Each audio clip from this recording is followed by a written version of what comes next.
What should be the New York Mets plan B if they don't sign Yoshinobu Yamamoto? I'll discuss that on today's show. You are Locked On Mets, your daily New York Mets podcast. Part of the Locked On Podcast Network, your team every day.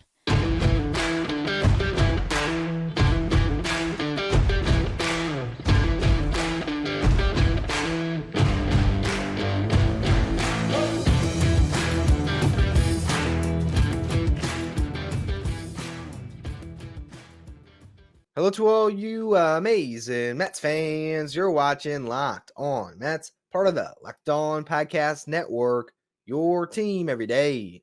I'm your host, Ryan Finkelstein. If you want to find any of my work, follow me on X at Finkelstein Ryan. Also find some of my writing at justbaseball.com, where I work as the managing editor. Today's episode is brought to you by FanDuel. Make every moment more. Right now, new customers get $150 of bonus bets with any winning $5 moneyline bet. It's $150 if your team wins. Visit FanDuel.com/lockedon to get started. Now, the Yoshinobu Yamamoto sweepstakes officially begin this week. He's apparently going to be meeting with the Yankees in Los Angeles on Monday, and I'd imagine that he's going to meet with a lot of teams in Los Angeles, which is a little bit concerning if you're thinking about where he's going to sign, because if he's meeting teams in LA, does he have a preference to go to the Dodgers, the Angels? Probably not. But is there a California preference? Because if there is, as we've seen with some other Japanese players, like, I don't know, Shohei Ohtani, who just signed with the Dodgers and previously chose to sign with the Angels, well, you have to wonder, do the Mets and the Yankees have as much of a shot as everyone believes that they do? Is he really willing to go to the East Coast? But there's also the question about which West Coast team could he land with. So I want to go through everything that we've heard so far and how it could relate to this pursuit. There's a lot of teams that are in on Yoshinobu Yamamoto. There's no surprise there. You got the Dodgers, you have the Giants, you have the Mets, the Yankees. You also have all the teams that struck out on Ohtani, the Blue Jays, the Cubs. I'm probably forgetting some other team that was in the mix as well. There's going to be a laundry list of suitors, and he's going to have his pick of the litter, and he's going to be able to get a ton of money. Now, if you look at the teams that can really spend for Yoshinobu Yamamoto, I look at the Blue Jays and I think, sure, they apparently had a crazy offer out there for Ohtani because they were a finalist, but they have a lot of pitching already. Are they really going to go that far to get Yamamoto? Tonight, as I was preparing this show, Cody Bellinger's fiance tweeted out a picture, of them in, well, not them, but it was just the Toronto skyline. Is Bellinger their pivot? Could be. Makes some sense. So I don't know what the Blue Jays are going to actually get in the mix. The Red Sox, there's a team I forgot to mention. Sure, they could be in the mix. They can spend big. And apparently he's tied with Masataka Yoshida. So I look at them and I say, yeah, they're a team that could put that aggressive offer out there, but they haven't been spending to that degree in recent years. Yankees, it's a different conversation. Cubs, could they? Yes. I just don't. Like, they got Seiya Suzuki. I don't know how tight he is with Seiya, but I don't know. I don't think that the Cubs are the team, as much as they might be more committed to spending, that's going to go to $300+ million with the posting fee. And if you're not aware about the posting fee rules, I broke it down on a show last week. I can't remember if that was Thursday or Friday. But what I'll tell you is, on a $320 million deal, which I actually think it might get to that number, the posting fee would be $49.9 million. On a $300 million deal, I don't have the exact number in front of me, but I think it was like 46 and change. Point being, for $300 million, you basically got to spend at least $350 or close to it. So it's a lot of money to shell out. The Dodgers, okay? I said this, I did a show, if you didn't listen to it, after Ohtani signed on Saturday. And one of the things I said is, I bet you there's going to be a reporter that's going to say the Dodgers are still in. And sure enough, a couple hours later, John Heyman said, the Dodgers are still in the mix for Yamamoto. But there's also been some reporting today that has them interested in trading for Tyler Glasnow. They have a ton of talent in the minor leagues. They can pull off a trade for a one-year rental pitcher that would be a stopgap until Ohtani pitches again. It just makes a lot more sense than giving out, $700 million. Obviously, there's deferrals. We got to figure out what that contract actually looks like once those details come out. But still, guaranteeing $700 million in a contract to Ohtani, and then ponying up $300 million to Yamamoto. $1 billion in guaranteed contracts in one offseason. The more you think about it, the more it does not feel like that's ultimately going to be where he lands. But you never know. You never know. So, all right. So let's just say they might be out. The Giants are a team that could put a massive offer in front of him. If he has a preference to go to the West Coast, I think the Giants would probably be the team. And then it's Mets Yankees, right? So I right now, this is not any reporting. This is not even anything that's been out there because there hasn't been much reporting on anything but the teams that are interested. I feel like it might come down to Mets, Yankees, and then like a Giants, or maybe even the Red Sox. I put them into that category as well. But the thing that is really interesting to me is just trying to imagine that contract on the Mets payroll, if it is $300+ million, to kind of take you behind the scenes and show you how the sausage is made a little bit when it comes to this show. I had a completely different concept that I was working on for well over an hour tonight, where I was going to take $700 million, which is obviously the number that Ohtani got, and say, hey, let's spend that for the Mets over the next couple of years. And I was like, all right, there's a Yamamoto path where they get him, and there's a non-Yamamoto path. And I didn't think that the whole show was worth doing. I didn't think it was interesting enough, and I didn't think that it was relevant enough. So I scrapped it. But I think one of the things that sort of came to me was this idea of, would you prefer 10 years of Yamamoto at over $300 million? Or would you rather the Mets play this year a little more cautiously? And that's, of course, they're going for it. But this makes it seem like it's the Mets' choice. But it's more of, if this is what happens, if they miss out on Yamamoto, could there be a world where it ends up being a better thing for the Mets? Because instead of getting Yamamoto, this year is a little more of a pullback year. You really see what you have in your farm system, on your MLB roster. You learn a lot about your ball club to really be able to contend in a bigger way moving forward. And then you have all your money to spend long-term in 2025 when Corbin Burnes is a free agent. Walker Buehler, if he's healthy and the Dodgers don't extend him, he's a free agent. Garrett Cole could be a free agent. Zach Wheeler, Tyler Glasnow, Shane Bieber, Max Fried. There's a lot of pitching that'll be available next offseason. So while it's still, I think, ultimately better to get the guy now, and that's why they're going after him in the age of 25, compared to all those guys I mentioned who would either be in their late 20s or early 30s, or for some of them, we're talking about Cole or Wheeler, they're mid-30s. Yeah, the 25-year-old is still priority A, and that's why the Mets are going to go all out to get him, and we'll be talking about it throughout the week, because hopefully, I don't know if we'll get a signing this week, but hopefully we'll at least get some reporting that tells us or indicates in some way how close they may or may not be. But if they don't get him, I don't think it's the end of the world. It just changes expectations in a big way for next season.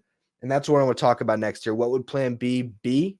Plan B be. That sounds weird. Still, what would be the plan B for the New York Mets if they don't sign Yamamoto? I'll get to that in the next segment. First, though, today's show is brought to you by FanDuel.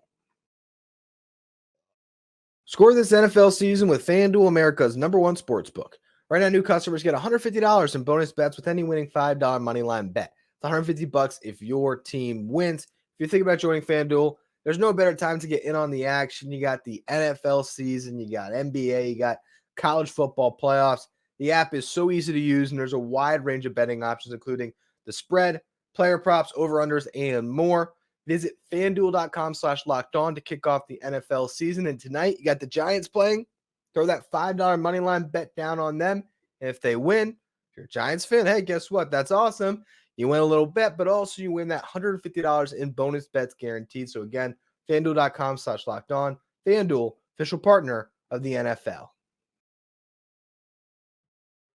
If you don't want to miss out on any of the news as the hot stove hopefully starts to percolate here, make sure you become a Locked On Mets insider. This is our texting service where you get updates from me anytime something breaks. I'll be sending something out. You can also ask me questions at any time. You can give me some feedback. I'm always happy to communicate with all the everydayers that are over there as Locked On Mets Insiders. If you want to subscribe, you can find a link in the episode description. We're going to subtext.com/LockedOnMets.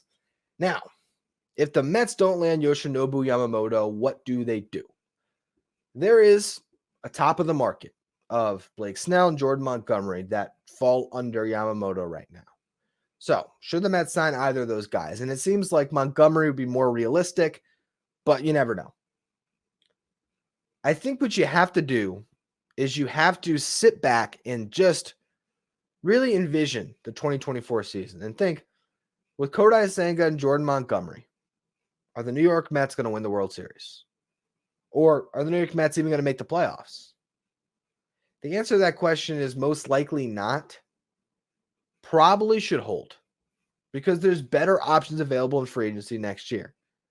If these two guys are going to get, for Snell, north of 30, for Montgomery, north of 25, or at least 25, and he's going to get 6+ years, I think you probably stay away from it. Because look, Eduardo Rodriguez got $20 million a year over 4 years. So $80 million, $20 million a year. How much better is Jordan Montgomery than Eduardo Rodriguez? I think he's better. But, Erod got 80. Is Montgomery twice as good? Is he $160 million? Is he $80 million better? Now, look, I don't think he's going to get that much, okay? Let me actually look and see what a $160 million deal is over 7 years, because I'm not talking about a 4-year deal here, but and it's 22 a year, or 22.8. That's possible. That's not crazy. What is it over 6? 160 over 6. Apologize for the math on the podcast. 26.6 million. Yeah, that's possible. That is possible. And obviously you get extra years there, but I don't know if that really is worth it when you could take that money, tack a little more on it, and get you a Corbin Burnes next year. I think the plan B for the Mets, if they don't get Yoshinobu Yamamoto, is to put all their efforts to getting Shota Imanaga. And maybe this is just Kodai Senga sensation that has swept over me, that I just want the Mets to pair with another Japanese pitcher. But really it's because I think he's a value on this market that these other guys just aren't.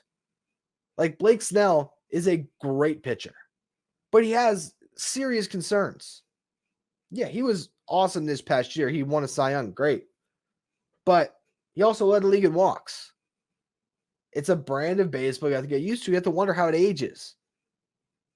And he doesn't go deep in games. He's had 2 years where he's pitched over 180 innings. And it's the 2 years where he's won a Cy Young. So while I can say, hey, Blake Snell's nasty, I just don't know if he's worth what he's going to get. Because some team's going to pony up and pay him.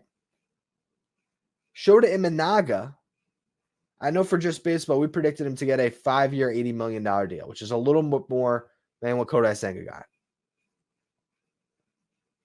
Seems pretty reasonable. They even bumped it up to $90 million. I still think that's a really nice contract that ultimately, while he's not Yoshinobu Yamamoto, if he comes in here and he's equivalent to what Kodai Senga was last year and he can make that adjustment, who knows what he can become. I think we all sort of looked at Senga this past year and it was like, all right, probably a 3 or a 4, but there's frontline potential. And he found it in year 1. I'm not saying Imanaga is going to find it in year 1, but if he's at least a 3 and he's getting paid, $19 million a season compared to Eduardo Rodriguez, who just got, $20 million a season, it's right on line with what these contracts should be. I think there's a really good chance he's better than Eduardo Rodriguez. So I think Imanaga is a real value on this market. Now, I could be wrong, because at one point I thought Yamamoto would be a value on this market. He's going to get paid a ridiculous amount of money, which he still might be worth. But if you look at Shota Imanaga and you picture even at $100 million, $20 million per season, getting what Erod got with an extra year, it could turn into a really valuable contract and one that does not stop you from going out and spending in 2025. I think that's where I'm at with it. If you sign Jordan Montgomery or Blake Snell, yes, you could still spend, but how much money could be on your payroll in those starting pitchers? And if Jordan Montgomery gets paid off of this great season he had, and he's making north of $25 million a year, or he's getting 7 years or something crazy. And he goes out and he posts a 3.95 ERA on a fourth place Mets team. How are we going to feel about that contract in a year? So the more I think about it and look at it, I think Imanaga is the plan B. Now, if it is, though, what are your chances to actually contend next season? That's what I'll talk about next. Before we do, though, another word from our sponsors. All right, so let's just say the New York Mets plan B after missing out on Yoshinobu Yamamoto is signing Shota Imanaga. So it's Kodai Senga, Shota Imanaga. That's your 1-2. You got Quintana as your 3. Maybe you put him in your rotation as your 4 to split up the lefties. We'll say Severino's your 3. And you get, name your back end starter. Maybe it's Mike Clevenger. Or if it's, Lucas Giolito on a pillow contract, and then maybe he's your 3, Severino's your 4 or 5. It doesn't matter. The point being, you're not signing any other real impact arms. Imanaga is the impact arm. Could the Mets contend this year? What's the route for them to do it? David Stearns would have had to build a fantastic bullpen, something he's trying to do. Talked about that on Friday's show, if I'm not mistaken. It would take Pete Alonso having a monster contract year, Lindor and Nimmo still being, they're consistently great selves, Jeff McNeil bouncing back, Francisco Alvarez having a really good sophomore campaign, another young player stepping up and being an above-average contributor in the starting lineup, whether that's Vientos, Beatty, or Mauricio, or someone that's in Double-A right now, and Jet Williams, Luis Angel Acuna, or Drew Gilbert. And if all those things happen, you got more contributions than you thought from someone like Starling Marte or DJ Stewart or even Joey Wendell for that matter. If all those things broke right, and then the rotation ended up being better than we expect, so that means that Quintana continues to be solid. That means Senga is still an ace. That means Imanaga has a season that mirrors something close to what Senga just had last season. Or maybe there's some growing pains, but eventually he settles in to be a really, really solid number 2. Then one of the other guys you signed, Severino or Giolito or Severino or Clevenger, whatever it is, one of those guys pans out. And then also probably someone has to come through your farm system to pan out. A lot has to go right for the Mets to be a playoff team if they don't get Yamamoto. But how much of that changes if they do get Yamamoto? Yamamoto Imanaga, 1 out of 5 in your rotation. We saw how much Justin Verlander and Max Scherzer did for the Mets this past year. So it's not to say, hey, don't get Yamamoto, don't spend that money. No, you spend the money because Yamamoto is a 25-year-old who you'd have as your ace for a decade, who would free up some of your prospects that you could probably deal because you'd have that security in your rotation. A guy that you can count on at a young age, where you would think the next 5 years of his prime is going to be awesome, where this guy could win multiple Cy Youngs for you. That's why that's still the top priority. But the idea that Yamamoto is the top priority, because stumbled over that one, didn't I? But the idea that Yamamoto is the top target, but the idea that the Mets are signing Yamamoto to win it all in 2024, I don't think that's the case. They're signing Yamamoto because they hope that they can win it all in 25, 26, and 27, and that he does make the team far better in 24. But the Mets are going to win with Yamamoto. All the other stuff I laid out still has to happen. They still need Alonso to be amazing in a contract year. They still need all those other contributors I discussed between Lindor, Nimmo, McNeil, Marte, Stewart, the kids, everyone to have a role in it. The bullpen has to show up better than expected. Some diamonds in the rough have to be found. Edwin Diaz in his return season has to be the best closer in baseball again. The Mets, as much as I hate to say it, I do think they're in a little bit of a bridge year here. Now, could they put together a really awesome team to watch, a team that we're excited to tune into every night, a team that can go out and they string together a couple of winning streaks, a team that's probably like 500 on paper can, perform better than that and be what the Marlins were this past year where they snuck into the playoffs, or the Diamondbacks for that matter? Absolutely. With 3 spots when it comes to the wild card race, the Mets do have a legitimate shot to make the playoffs next year even if they struck out on everyone in the starting pitching market, all the top end guys, if they ended up with, a rotation of Senga, Quintana as your 2, and you have Seth Lugo or Michael Wacha as your 3, you have Severino and Martin Perez. I don't know. I'm just throwing names out there. But everything else works for you, it still could happen. You still could be a team at the deadline that is close enough where you might add that rental starter that isn't going to cost a ton. The Jordan Montgomery of this past year before he gets paid, right?